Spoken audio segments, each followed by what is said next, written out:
Assalamualaikum warahmatullahi wabarakatuh.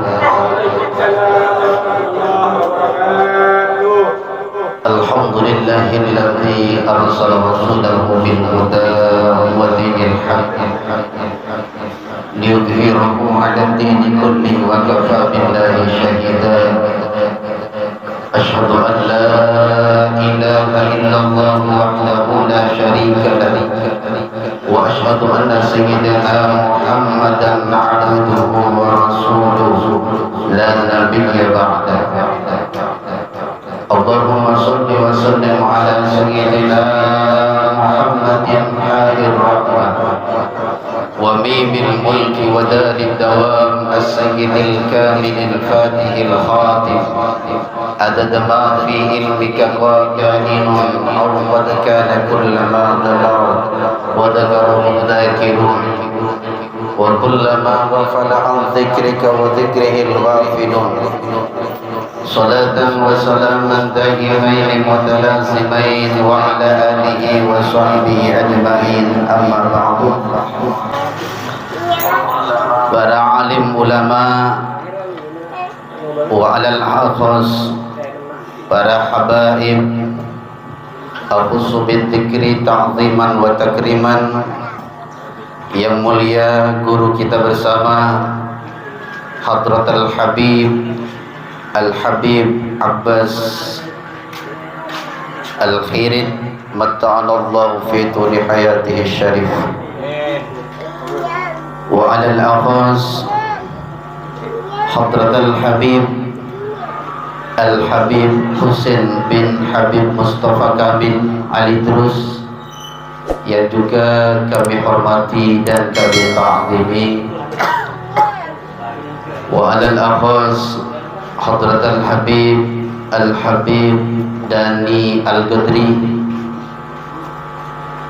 dan juga Hadratul Habib Al-Habib Yahya Al-Qadri wa jami'is sadah alladzina hadiruna fi majlisil mubarak alladzi lam yusamma ismuhum wahidan ba'da wahid.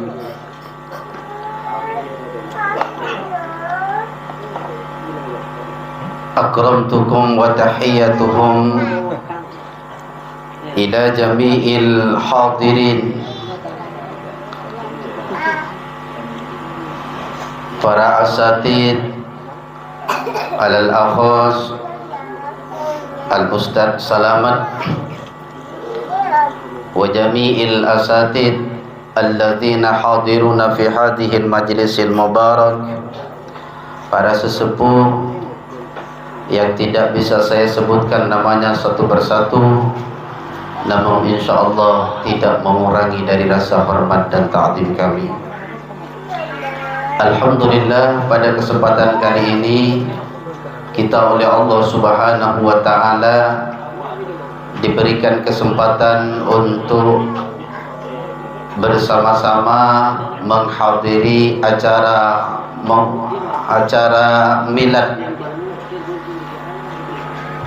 Majlis Ratibul Haddad yang alhamdulillah pada kesempatan kali ini sudah memasuki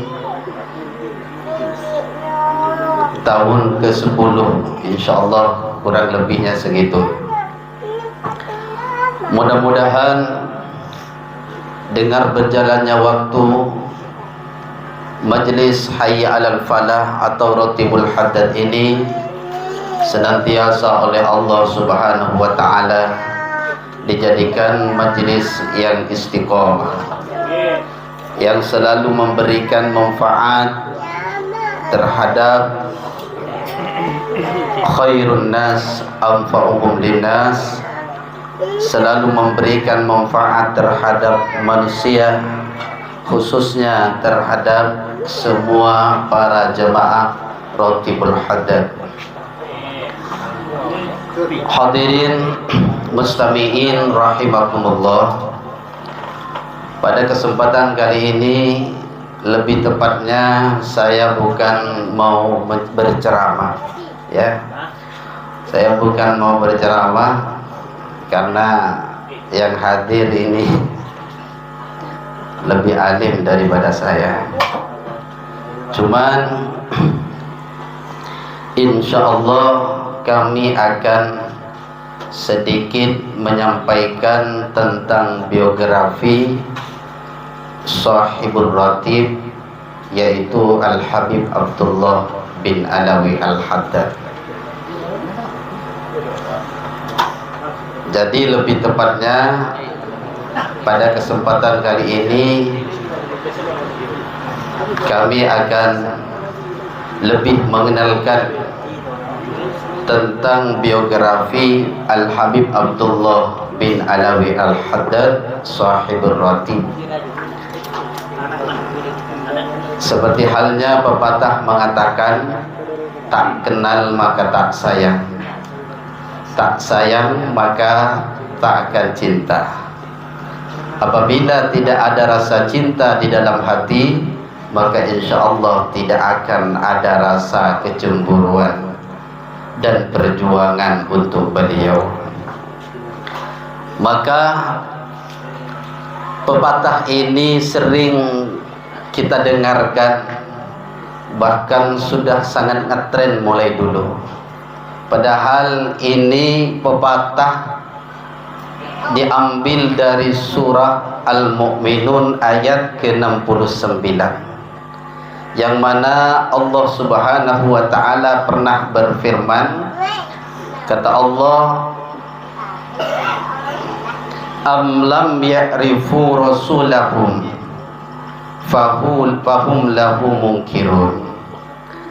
Kata Allah, apakah mereka tidak tahu terhadap Rasulnya sehingga mereka ingkar terhadap Rasulnya. Maka dari ayat ini, akhirnya dari ayat ini timbullah peribahasa mengucapkan tak kenal maka tak sayang.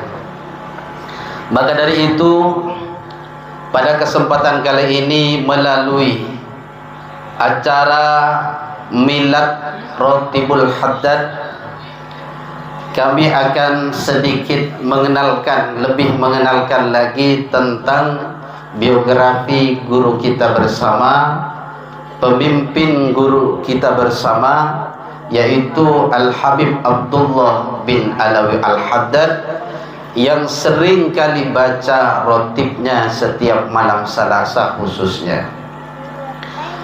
Hadirin jamaah Ratibul Haddad yang dirahmati oleh Allah Subhanahu wa ta'ala, di tahun 1044, tepatnya pada tanggal 5 Safar, di daerah perkampungan Sipir, ya Habib. Ini yang lebih tahu ini para habaib nih, karena kampung asalnya beliau. Yang saya baca di kitab, karena tidak ada harkatnya antara Sipir dan Sabir, yang jelas sin ba ya ra. Beliau dilahirkan di Hadramut, Yaman, Tarim. Habib Abdullah bin Alawi Al-Haddad. Kemudian beliau tumbuh besar. Beliau dari masa kecil beliau sudah mengenyam pendidikan agama. Mulai kecil beliau dikatakan dalam kitab Adabus Sulukul Murid, Adabus Sulukil Murid, karangan daripada Habib Abdullah bin Alawi Al-Haddad. Sebelum muqaddimah, di sana dijelaskan tentang biografi Al-Habib Abdullah bin Alawi Al-Haddad. Beliau dilahirkan pada tanggal 5 Safar, 5 Safar tahun 1044. Jadi sekarang sudah 400 tahun beliau dilahirkan. Beliau dari usia kecil hidup dalam keadaan buta, amit buta ini. Cuman Allah Subhanahu wa ta'ala memberikan kelebihan kepada beliau, bisa melihat dengan nurul basirah, dengan mata, dengan nur penglihatan beliau dengan nurul basirah, bukan dengan ainul basirah. Para hadirin jamaah Ratibul Haddad yang dirahmati oleh Allah, setelah beliau tumbuh besar, tumbuh dewasa, beliau berguru ke beberapa guru, di antaranya Al-Habib Umar bin Abdurrahman Al-Attas dan Habib Al-Allamah Agil bin Abdurrahman As-Segaf, dan juga beliau berguru kepada Habib Abdurrahman bin Syekh Aidin, dan juga beliau berguru kepada Al-Habib Sahal bin Ahmad Bahasan Al-Hudaili, dan juga beliau berguru kepada ulama di negara Mekah, yaitu di antaranya Al-Habib Muhammad bin Alawi As-Segaf.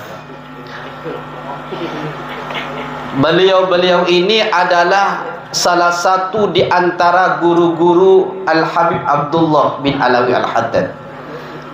Guru beliau Al-Habib Umar bin Abdurrahman Al-Attas, pengarang Ratibul Attas. Jadi beliau berguru kepada beliau Al-Habib Umar bin Abdurrahman Al-Attas, dan juga berguru beliau Al-Habib Al-Habib Abdurrahman bin Syekh Aidin, dan juga guru beliau di antaranya Al-Habib Sahal bin Ahmad Bahasan Al-Hudaili. Beliau-beliau ini adalah guru-guru Al-Habib Abdullah bin Alawi Al-Haddad. Setelah itu diceritakan dalam kitab Adabus Sulukil Murid, beliau Al-Habib Abdullah bin Alawi Al-Haddad setelah berguru kepada beberapa para habaib, para pembesar di waktu itu, di zaman beliau, kemudian beliau menegakkan agama Allah, berdakwah, selalu mengajak manusia untuk kembali ke jalan Allah Subhanahu wa ta'ala. Bahkan dikatakan di dalam kitab tersebut, walam yazal, beliau tidak berhenti-henti yad'u ilan nas, mengajak manusia, yad'un nasa ilallah, mengajak manusia kepada Allah Subhanahu wa ta'ala, kepada mengajak manusia untuk kembali ke jalan Allah, bil mau'izatil hasanah, dengan mau'izatil hasanah, bil hikmah wal mau'izatil hasanah. Sampailah beliau tersebut Al-Habib Abdullah bin Alawi Al-Haddad, kemudian beliau mempunyai murid, di antaranya putra beliau sendiri, yaitu Al-Habib Hasan bin Abdullah Al-Haddad. Dan juga di antara murid beliau adalah Al-Habib Muhammad bin Zain bin Smith, dan juga Al-Habib Umar bin Zain bin Smith, dan para habaib-habaib yang lainnya. Hadirin jamaah Ratibul Haddad yang dirahmati oleh Allah Subhanahu wa ta'ala, setelah beliau ini di tahun 1071, kurang lebih usia beliau 28 tahun. Beliau berusia kurang lebih 28 tahun. Kemudian di negara Tarim, Yaman itu bergejolak sangat luar biasa, masuknya Syiah Zaidiyah. Ini saya ikut dalam kitab ini. Nanti kalau salah mohon diperbaiki Habib. Di waktu itu para tokoh, dikatakan dalam kitab, para tokoh semuanya khawatir. Semua para tokoh khawatir, takut kaum umat di daerah Tarim tersebut, di negara Tarim tersebut mengikuti aliran Syiah Az-Zaidiyah, sehingga tidak tidak berpegang teguh terhadap aliran-aliran ulama-ulama salafus sholihin. Dengan gejolak tersebut, akhirnya para ulama, para tokoh, di antaranya beliau pergi kepada Habib Abdullah bin Alawi Al-Haddad untuk mengarang sebuah wiritan untuk mengarang sebuah amalan agar supaya para umat di waktu itu tidak mengikuti terhadap aliran Syiah Zaidiyah. Akhirnya beliau merespon dengan menulis sebuah wiritan yang dikenal sampai sekarang dengan Ratibul Haddad. Di tahun 1071, tepatnya beliau berusia kurang lebih 28 tahun. Sampailah sekarang, dan sampailah ke kota Pontianak, dan sampailah kepada kita semua berkah daripada guru kita Al-Habib Abbas Al-Khirid. Mudah-mudahan beliau dipanjangkan umurnya oleh Allah Subhanahu wa taala. Para hadirin jamaah Ratibul Haddad yang dirahmati oleh Allah Subhanahu wa taala. Setelah itu beliau mengarang Ratibul Haddad dan disebar luaskan. Maka di mana-mana, di mana tempat yang ada pembacaan Ratibul Haddad, maka tidak usah khawatir, Syiah tidak akan masuk. Syiah tidak akan masuk. Dan sudah jelas tadi dibacakan oleh Ustaz Masudi, Allahumma salli ala Muhammad ya Rabbi warda anis sahabah. Kan gitu. Jadi kalau ada bacaan ini berarti Syiah tidak masuk ini. Kalau Syiah kan tidak mau membaca ini. Syiah kan tidak mau terhadap sahabat, tidak mau terhadap Abu Bakar, Umar, tidak mau terhadap Sayyidatuna Aisyah radhiyallahu anha. Dan yang masuk kepada Ratibul Haddad, katakanlah tidak usah jauh-jauh, yang masuk ke majlis Hayy alal Falah ni insyaallah aman dari Syiah, aman dari Wahabi, aman dari golongan-golongan yang tidak percaya dengan adanya dzurriyyah Rasulullah sallallahu alaihi wasallam. Karena apa? Karena di dalam jamiah majlis Hayy alal Falah selalu dibacakan Allahumma salli ala Muhammad ya Rabbi warda anis sahabah. Ini menangkal Syiah. Allahumma salli ala Muhammad ya Rabbi warda anis sulala. Ini jawaban bahwasanya Jamiah Ratibul Haddad ini percaya bahwasanya ada sulalah Rasulullah, ada dzurriyyah Rasulullah sallallahu alaihi wasallam. Jadi Jamiah Majlis Hayy alal Falah ini murni Ahlus Sunnah wal Jamaah. Allahumma salli ala Muhammad ya Rabbi warda anil masyayikh. Dengan pembacaan ini menunjukkan bahwasannya Jamiah Majlis Hayy alal Falah atau Ratibul Haddad menunjukkan bahwasannya kita adalah orang yang selamat dari aliran Wahabi Salafi. Karena apa? Karena orang Wahabi tidak percaya, bahkan memurtadkan, mengkufurkan orang yang mengambil barakah daripada guru. Sedangkan di sini sering dibaca Allahumma salli ala Muhammad ya Rabbi warda anil masyayikh. Jadi di sini lengkap. Jadi di sini tulen Ahlus Sunnah wal Jamaah. Maka dari tahun 1071 sampai sekarang Ratibul Haddad, dan insyaallah sampai hari kiamat Ratibul Haddad akan menyebar dari Pontianak, akan menyebar ke daerah lain, dari Siantan akan menyebar ke daerah lain, dan seterusnya, berkah daripada Al-Habib Abdullah bin Alawi Al-Haddad. Jadi beliau yang mengarang kitab Ratibul Haddad.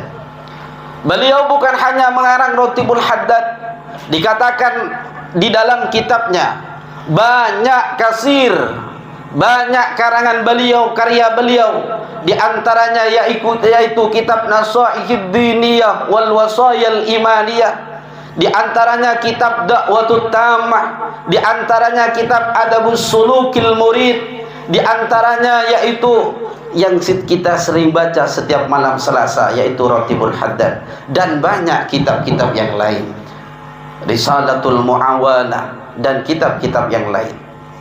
Jadi kita beruntung berada di bawah naungan beliau, berada di barisan beliau. Maka dari itu patutlah kita bersyukur. Makanya acara pada kesempatan malam hari ini yaitu merupakan acara tasyakkuran.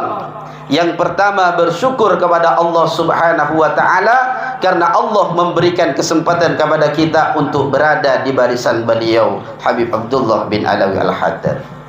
Yang kedua, syukur yang kedua, terima kasih yang kedua yaitu dihaturkan kepada Al-Habib Abdullah bin Alawi Al-Haddad karena berkah beliau kita bisa merasakan nikmatnya pembacaan Ratibul Haddad.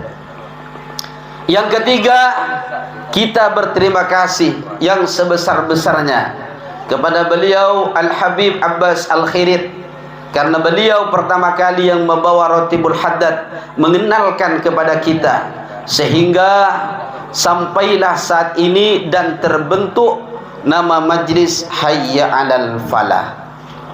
Ini sangat luar biasa. Maka alhamdulillah kita berada di tempat yang mulia ini, di acara yang mulia ini, dan mudah-mudahan kita mendapatkan keberkahan daripada guru-guru kita. Amin amin ya rabbal alamin. Para hadirin jamaah Ratibul Haddad yang dirahmati oleh Allah Subhanahu wa taala. Lambat laun terus perjalanan beliau. Pada tahun 1079 beliau Al-Habib Abdullah bin Alawi Al-Haddad beliau musafir ke Mekkatul Mukarramah.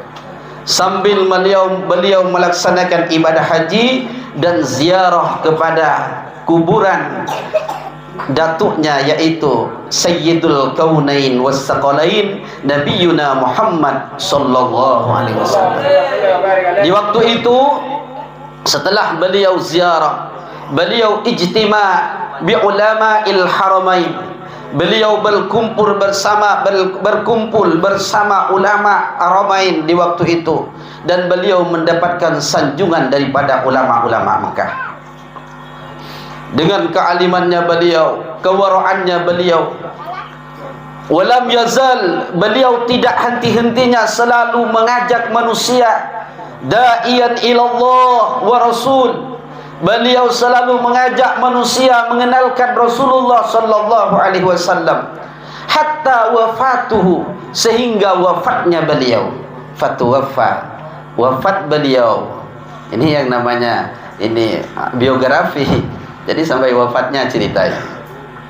Beliau wafat pada tanggal 7 bulan Dzulqa'dah tahun 1132 Hijriah. Usia beliau kurang lebih 88 tahun beliau wafat. Sampailah perjuangannya ke kota Pontianak. Ini berkah perjuangan daripada beliau. Ini sejarah, mudah-mudahan ini cerita sebagian sepenggal daripada cerita perjalanan beliau Al-Habib Abdullah bin Alawi Al-Haddad, guru daripada kita semua, pemimpin daripada kita semua. Mudah-mudahan kita bisa mengambil hikmah, memetik hikmah dari apa yang telah kami sampaikan. Karena cerita ini penting, Pak. Cerita ini penting. Allah Subhanahu wa taala berfirman dalam Al-Qur'an surat Hud ayat 120. Apa kata Allah? Wa kullan naqussu 'alaika min amba'ir rasul ma nusabbit bihi fu'adak. Jadi cerita ini bukan cerita kancil. Makanya saya cerita karena saya yakin bahwa sampean setuju nih kan, bahwa sampean semua ini percaya terhadap cerita ini, bukan mitos. Ini cerita benaran, diceritakan dalam kitab. Dan mudah-mudahan yang kami sampaikan cerita ini bisa menguatkan hati kita, menambahkan kecintaan kita kepada beliau Al-Habib Abdullah bin Alawi Al-Haddad, dan menambahkan keimanan kita lewat wasilah beliau Al-Habib Abdullah bin Alawi Al-Haddad. Jadi mulai dulu sudah cerita, Al-Quran cerita. Mulai dari zaman Nabi Muhammad sudah cerita. Apa kata Allah? Wa kullan naqussu 'alaika min amba'ir rasul ma nusabbitu bihi fu'adak. semua saya ceritakan kepadamu Muhammad, agar supaya menguatkan hati kita, agar supaya menguatkan hatimu Muhammad, kata Allah Subhanahu wa ta'ala. Jadi saya cerita ini karena saya yakin bahwasannya sambian setuju nikah percaya ben bisa mutik de hikmah dari cerita kak itu. Kenapa tuh madhhabun ulama? Wa kullu man lam ya'taqid lam yantafi. Kalau saya cerita terhadap orang yang tidak percaya, tidak berguna. Maka saya cerita, berarti saya yakin bahwasanya sambian akan percaya terhadap cerita ini, dan mudah-mudahan bisa menambahkan kecintaan kita kepada Habibullah. Yang terakhir, kita sebagai santri beliau, kita sebagai pengikut beliau, ada salam dari beliau Habib Abdullah bin Alawi Al-Haddad melalui kitab beliau Nasaihud Diniyah wal Wasayil Imaniyah. Apa kata beliau? Ya ma'asyiral ikhwan. Ini beliau mengatakan, memakai kalimat ikhwan, sebagaimana baginda Nabi Muhammad sallallahu alaihi wasallam ketika ditanyakan terhadap Rasulullah, apa kata Rasulullah? Ikhwani. Berarti sifat kasih sayangnya beliau, saking sayangnya beliau kepada kita. Maka di sini Al Habib Abdullah bin Alawi Al-Haddad juga memakai mukhatab dengan kata ikhwan. Apa kata Habib Abdullah? Ya ma'asyiral ikhwan. Nika mohon didengarkan, perhatikan. Ini tepat aku dengan sampean ni. Dapat pun beliau, idza shallaitumut tarawiha wa ghayraha, idza shallaitumut tarawiha wa ghayraha minas salawati fa'atimmul qiyamah wal qira'ah wal ruku'ah was sujudah wal khushu'ah wal khudurah wasairal arkan wal adab wala taj'alu lisyaitani alaikum lahu sultanan fa innahu laysa lahu sultanun 'alal ladzina amanu wa 'ala rabbihim yatawakkalun. Cak mu turun sekali itu. Ya ma'asyiral ikhwan, hi golongan teretan-teretan seagama. Debuna beliau, idza shallaitumus sholatat tarawih, apabila kalian melaksanakan solat tarawih, wa ghairuha, dan solat selain solat tarawih, minas sholawati, dari semua solat, baik itu solat fardu, solat sunat dan semacamnya, fa'atimmul qiyamah, sempurnakanlah berdirimu, wal qira'ah, sempurnakanlah pembacaanmu, wal ruku'ah, sempurnakanlah rukukmu, was sujuda, sempurnakanlah sujudmu, wal khusyu'ah, sempurnakanlah khusyukmu, wal hudurah, dan sempurnakanlah hudurnya hatimu, wasairal arkan, dan sempurnakanlah rukun-rukun yang lain, wal adab, dan sempurnakanlah adabmu kepada Allah Subhanahu wa ta'ala tatkala melaksanakan salat. Apa kata beliau di ujung perkataan beliau? Wala taj'alu lisyaitani alaikum sultanan. Janganlah sekali-kali kau jadikan setan sebagai penguasa terhadap kalian. Fa innahu laysa lahu sultanun 'alal ladzina amanu wa 'ala rabbihim yatawakkalun. Karena sesungguhnya syaitan sampai kapanpun tidak akan pernah menguasai terhadap orang yang beriman dan orang yang tawakal kepada Allah Subhanahu wa ta'ala. Jadi sudah mulai dulu candring matura kapit lambe pun orang tarawih ni kekecang. Antara ya kena sebagai ikhwan Habib Abdullah bin Alawi Al-Haddad cedak santak man tarawih. Gaya kerap pernah ceren. Jadi beliau mesan kepada kita, berpesan kepada kita, idza shallaitumut tarawih, berarti 400 tahun yang lalu, 400 tahun yang lalu ini sudah ada orang solat tarawih menikah gebut lah karena berarti tadi badai kunjung manikan tu si gebut pada magi lambat tarim berarti idza shallaitumut tarawih wa ghairaha minas sholawati fa'atimul qiyam, sempurnakanlah berdirimu, sempurna mancing. Karena ini ada di dalam kitab Berzinji diterangkan ahyadu zamana Muhammad hatta ishtakat qadamun mugharram. Di sana diterangkan bahwasanya Nabi Muhammad sallallahu alaihi wasallam beliau selalu menghidupkan malamnya fi zamanin katsir. Rasulullah selalu menghidupkan malamnya sepanjang zaman. Hatta ishtakat qadamun wa gharram, sampai tumit beliau bengkak, sampai sokon ni kebere Rasulullah sallallahu alaihi wasallam. Siapa je? Gara-gara apa? Napa gara-gara apa je banyak pun tak. Beni gara-gara siapa je tarawih 23 rakaat pun tak. Bahkan itu buaki ni selain tarawih, selain tarawih. Itu buaki dalam kitab tentang hadis Ka'din tok diriwayatkan bahwasanya Rasulullah lam yazid, Rasulullah tidak bertambah. Tidak bertambah setiap malamnya, tidak bertambah dari 12 rakaat. Ini bukan masalah Ramadan, bukan. Sampai Sayyidatuna Aisyah berkata kepada Rasulullah, "Atatakallafu hada ya Rasul?" Kenapa kau memaksakan diri ya Rasul?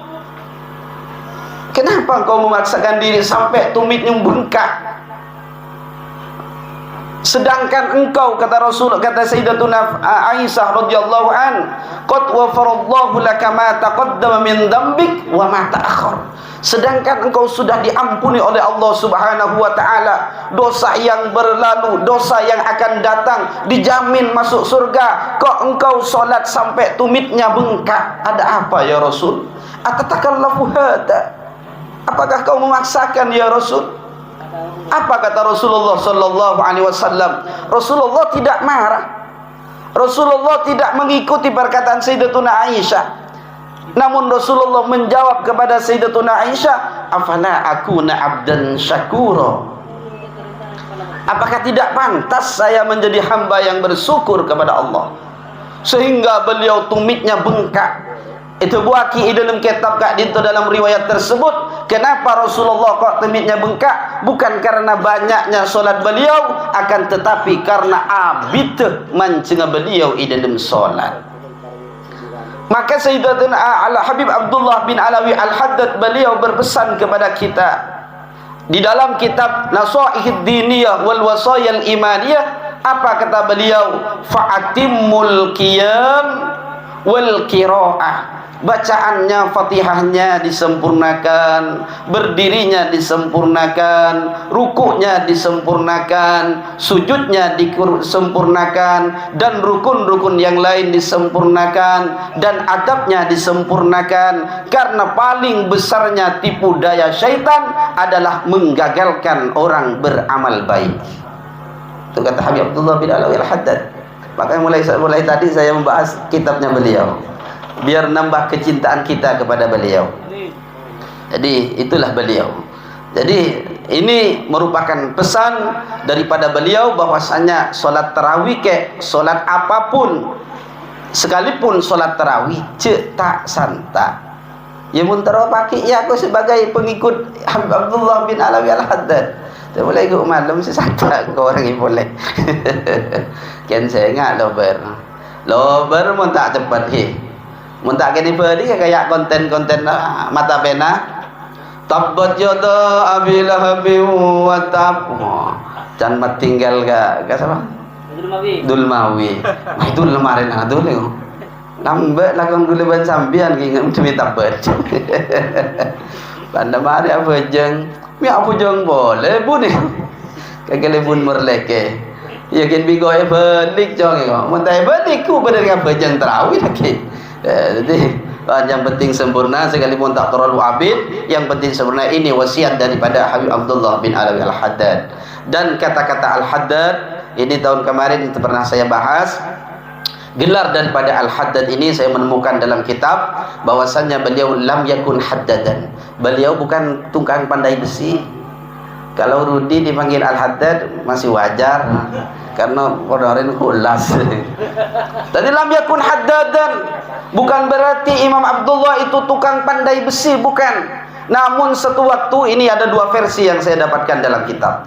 Satu waktu ada orang Bedawi, orang laki-laki pedalaman pedesaan jauh Bedawi. Beliau akhirnya masuk ke daerah, mungkin di Tarim mungkin ini ya. Masuk, akhirnya sebuah perkampungan, akhirnya bertemu dengan Habib Abdullah bin Alawi Al-Haddad. Tidak ada orang lagi, cuman bertemu dengan beliau. Kemudian karena orang Bedawi, orang pedalaman tersebut memang membawa pisau untuk memperbaiki, memang sengaja mau mencari tukang pandai besi. Namun beliau ketemunya sama beliau Al-Habib Abdullah bin Alawi Al-Haddad. Ketika bertemu sama beliau, akhirnya karena beliau ini orangnya Masya Allah, akhirnya beliau tidak pernah menggagalkan karpah orang lain. Maksud dan tujuannya orang